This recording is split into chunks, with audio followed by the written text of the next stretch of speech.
All right, so thank you very much for the invitation. Oasis is a community-based organization, and we understand the hard work that goes into making the community a better place, so thank you for the work that you all do. Had anyone heard of Oasis prior to today? Wow, okay, quite a few people. I started out at Oasis as a youth member. It had a profound effect on my life, and so I wanted to give back. I live in Puyallup, and I did at the time when I went to Oasis Youth Center. And it was a chance for me to connect with other people who were kind of struggling with who they are and coming out and bullying and rejection. I'd say I had a pretty tough time in school because I'm gay, and Oasis was literally that, an oasis. It gave me a chance to kind of step away. Being gay was the boring part about me there. Like, people just, that's everyone that was participating, and so there weren't a lot of questions, and it was just a safe place to be. I did an internship at Oasis in 2010, and luckily at the end of that, a job opened up. And so I've been there ever since. Oasis started a little over 30 years ago in a church basement in response to some of the same things we're dealing with today. Like I was saying, rejection, bullying, also HIV infections. In the 90s, we primarily focused on HIV prevention. We were part of the Pierce County AIDS Foundation, and so we had workshops on healthy relationships, answered questions that were not covered in your typical health class in school. In the 2000s, we made a transition from an HIV prevention program to a leadership program. And through that, we formed a youth council. And that's part of my responsibility is to support the youth in making decisions and growing their skills. One of the biggest responsibilities they have is putting on a prom. They do it every year at PLU. We broke a record this year. We had 360 people show up, so it was a big event. Really proud of the youth for putting so much time and focus into it. In addition to that, they get an opportunity to lead workshops, kind of be peer mentors. We have a big age range at Oasis. It's from 11 to 24. And at age 11, that's what we have is our middle school program. And it's called Project 13. So anyone that's in middle school can attend. Their parents and the youth sign up for an 8-week cycle, and 8 weeks has a different topic, like online safety, being in a healthy relationship, bullying, and how to address it. And then, so that started in September. And we are open 3 other nights, Thursday, Friday, and Saturday. And those are our drop-in nights. So people can come in after school, after work, and they can stay just for an hour, or they can stay the whole time we're open. We're open about 25 hours in a week. During those 3 drop-in nights, we have workshops on anything from what does it mean to eat organic food to understanding racism and trying to address it in the media. We have an open mic program, so youth get a chance to share their talent and skills, whether it's reading or writing poetry, dancing, whatever it is. And we do a lot of fun things too. We go on field trips. We get tickets to plays, chorus events. Most recently, we went to see Hannah's Suitcase, which was about a Japanese center that focused on preserving the history of internment camp people, and the youth got tickets to that for free. We provided transportation. We try to provide all of that for free because our youth come from a very diverse background.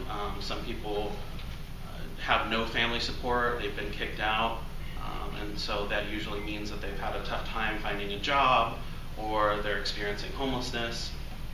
And and then there's other parents that are completely supportive, and they volunteer, and they bring in supplies. So really, we have the whole gamut of family involvement at Oasis.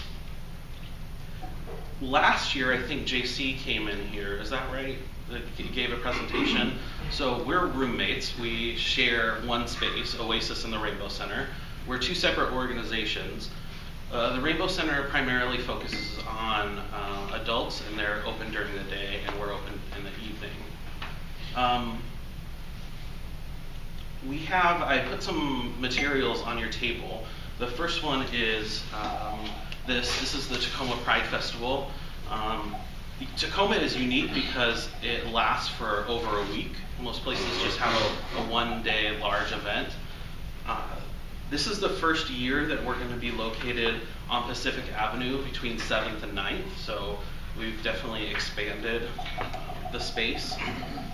At the bottom, you'll see that there's a Big Hat Brunch, and that's our fundraiser for the year, so I wanted to personally invite you to that.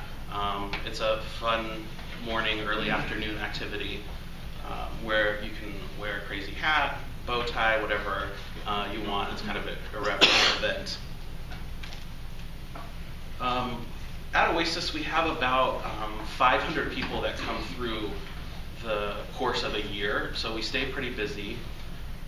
We have about, I would say, anywhere between like 15 and 40 people that come in one night. So it really varies. Thursday nights are our busiest nights. I think it has something to do with because that's the night we always have food, so that's probably why people are there.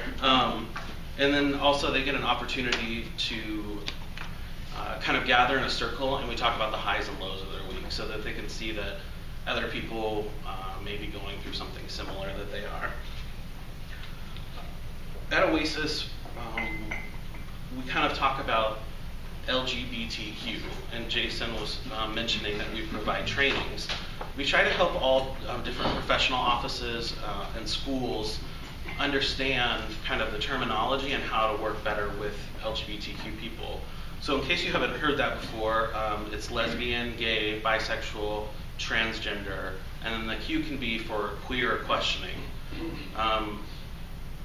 The word queer, I know, is not always a comfortable word for people because it may have been the last word that they heard before they were beat up, or they grew up knowing that that was a slur, and it's kind of a word that's gone through a renaissance. It's been reclaimed, and that's why in our mission we talk about supporting queer and questioning youth. So if you want any additional information, this postcard on there has our contact information, our hours that we're open. We also operate a 24-hour emergency line, so if youth need someone to talk to at any hour of the day, a trained staff member is available to help them and talk through that situation. So our funding is interesting, at least I found it was interesting when I started.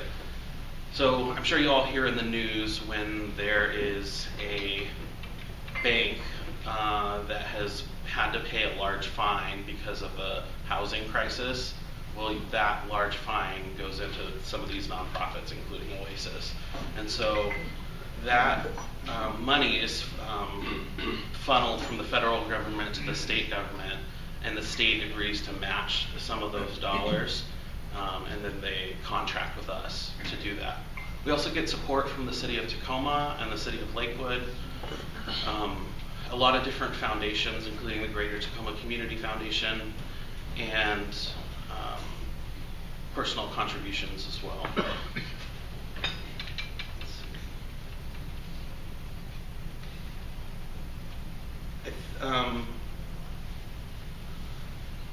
Our culture is kind of talking about LGBT issues more now, and so I think a lot of questions come up of why youth are coming out at an earlier age. I think one is that it's safer to come out because now they estimate that 1 in 4 people know a gay person and 1 in 11 people know a transgender person.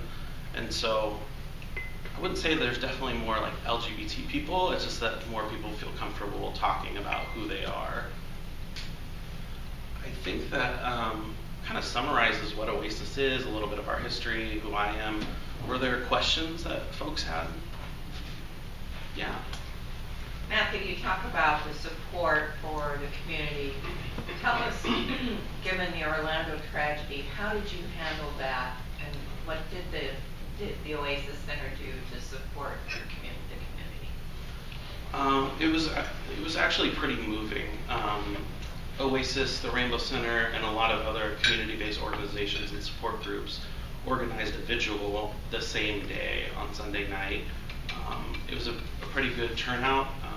I would say there's about 400 people there, and we had Representative Lori Jenkins and Deputy Mayor Ryan Mello speak, and then people from the community to talk about the impact.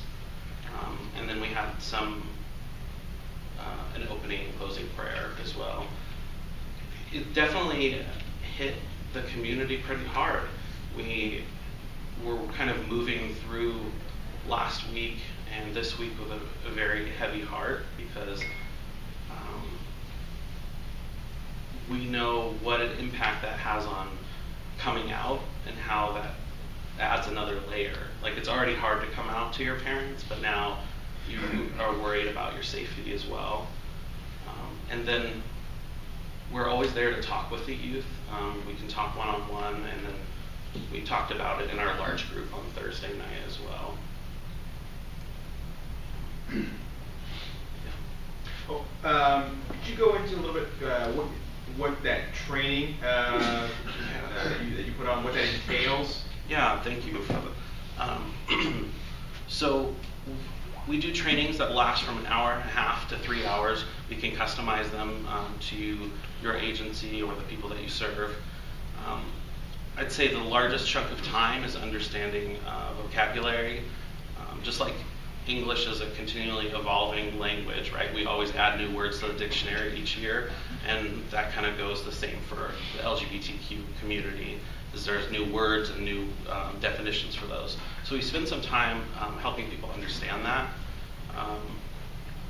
It seems that society is really understanding the lesbian, gay, bisexual part, but we're continuing to learn about what it means to be transgender.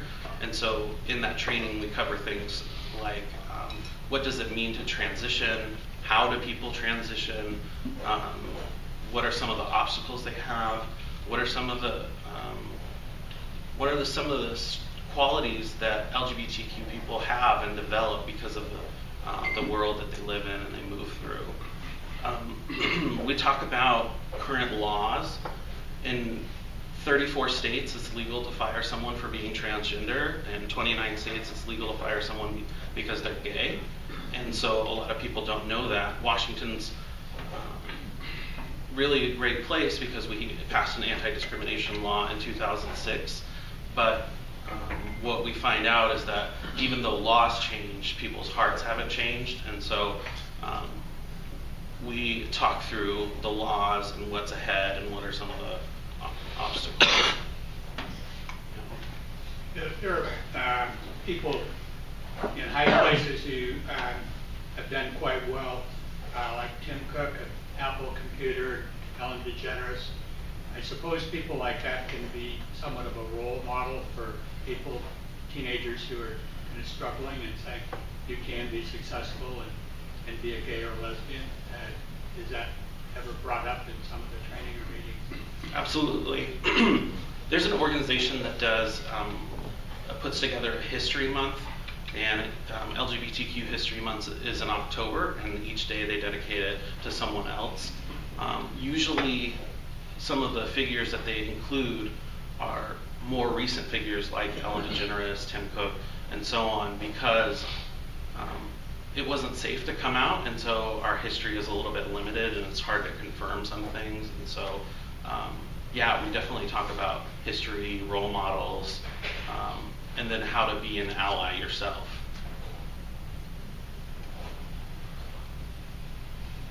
Yeah.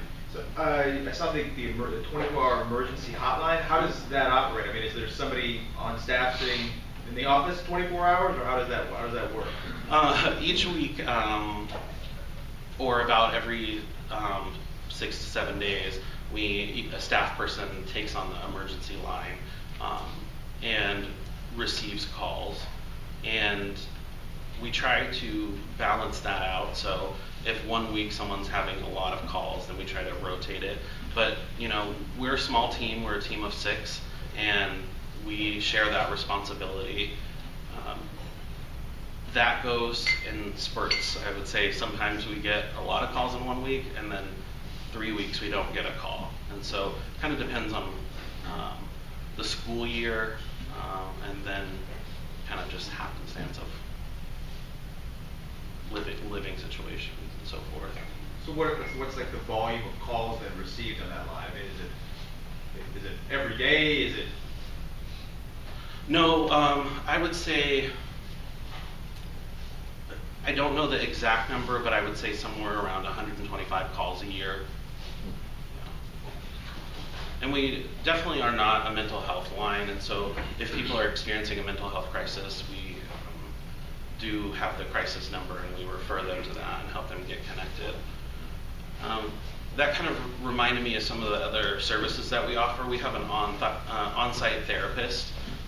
We try to keep the barriers pretty low so people can get the support and help they need. And if they don't have insurance or can't afford the copay, some of that money that I had talked about earlier, those fines, can help pay for counseling services. And then we also offer HIV testing. Science has come a long way in the last couple of years, and people can get their HIV test results in like 3 minutes now. So it's pretty amazing. Yeah. What are your goals as an organization for the next year, 5 years, 10 years? How do you see yourself serving the community? So prior to 2013, Oasis had always been in a confidential location. So meaning that they had to call, and then we would meet them somewhere off-site, like a library and so forth, but mostly word of mouth. Now we're in a public location, and our numbers have skyrocketed. So people walk in, and we do intakes with them then. So I think that we're continuing to grow, and we're going to examine how we can meet the needs of a growing population. And we've explored ideas about having other offsite locations, especially in eastern Pierce County because of the public transportation. So that's kind of some of the obstacles that we're facing, and we're trying to find a way to meet those needs, our transportation and then growing population. We have an advisory council that is made up of our youth council and then community partners, and we kind of develop kind of biennium goal and strategic planning. And so the Project 13, for example, is on Wednesday nights, and so we're trying to find ways to maybe be in schools during lunchtime hours so that we can help people not have to find a way to get to us, because they have homework or parents that may not support them. So we're also exploring being in schools during lunch hours to provide some of these services instead of just having it on Wednesday nights. Thank you. How often do you go into schools then, as far as the school district? So it's interesting.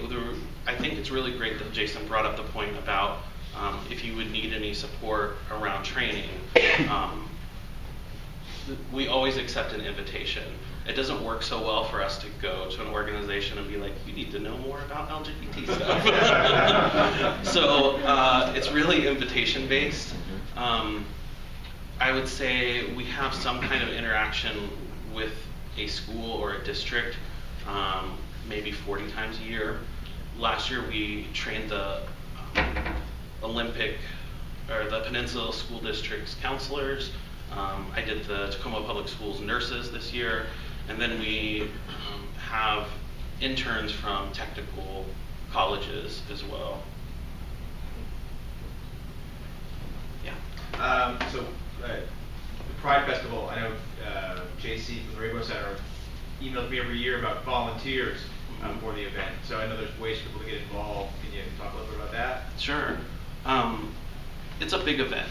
I'd say there's about 12,000 people that come to one or more Pride Festival events. If you were interested in volunteering, the large, what they call the Out in the Park event, is the event that takes a lot of volunteers. We want people to be welcomed, and it takes a lot of setup time and answer questions for people. So there's kind of all different responsibilities if you're interested. For example, if you just want to be there to help set up the event and then have the rest of the day off, or if you kind of want to help direct the event and answer any questions, there's an informational booth that is staffed with volunteers as well.